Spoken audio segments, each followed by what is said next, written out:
Bush he's watching. Of course, I worked for President George W. Bush, and and Jeb is a great guy. However, there are lots of great. I'm so sick of the great guy thing. Okay. Let me finish. You're going to like it. Okay, here we go. He's a great guy, but he should not be president because amnesty will destroy our country. And for him to say that illegal aliens wanting to come into our country is an act of love is ridiculous.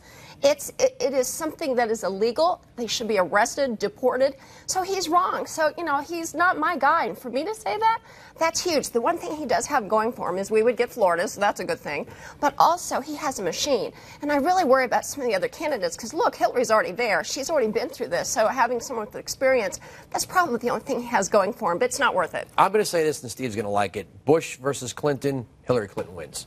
I agree. I think Bush's name is more toxic. I think the conservative base stays home. I think there are people that want to see the first woman president. Hillary wins. Well, I agree with you because I think Hillary wins against anybody. But no, that's stupid. That's an ignorant statement. Wait, it just you know what the other side of this bucket's going to be? Yeah, that's stupid. I'm disappointed you would even say that because you can't say that she would win against anybody. Now, Jeb Bush, look, I don't want Barack Obama. That's right. He's not running this time. Yeah, he beat her when she was primed to win. That's true, and she thought she had it made and she didn't. However, that's why we've got to have our act together, and that's one thing, Jeb Bush. But it's just not worth it because he's not conservative enough. He just isn't. Well, you know what? I agree with Dee Dee about the last part. He is not conservative enough for the grassroots. He's not conservative enough for you. The thing is though, when Rand Paul or Ted Cruz gets the nomination, I think it's going to be Rand. It's probably going to be one of those two.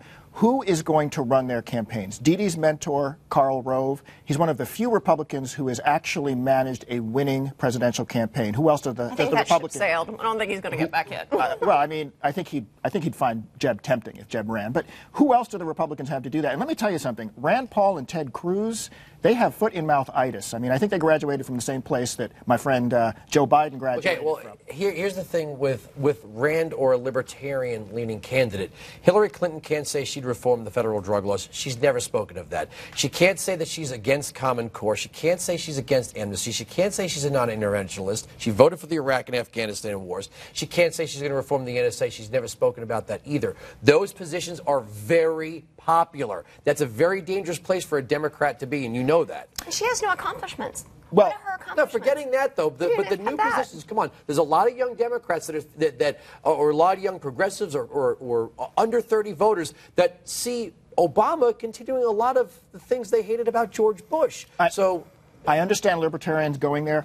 I have been a part of conversations between libertarians trying to convince progressives to vote for Ron Paul before Rand came on the scene, saying, look, we're against wars, we're against intelligence, we're pro-drug legalization, and those things are tempting to progressives. Not federalizing gay marriage or federalizing marriage at all. There's no question those things are tempting to progressives. But don't forget, Democrats have problems with progressives already, and Democrats and progressives agree on about 80% of the things.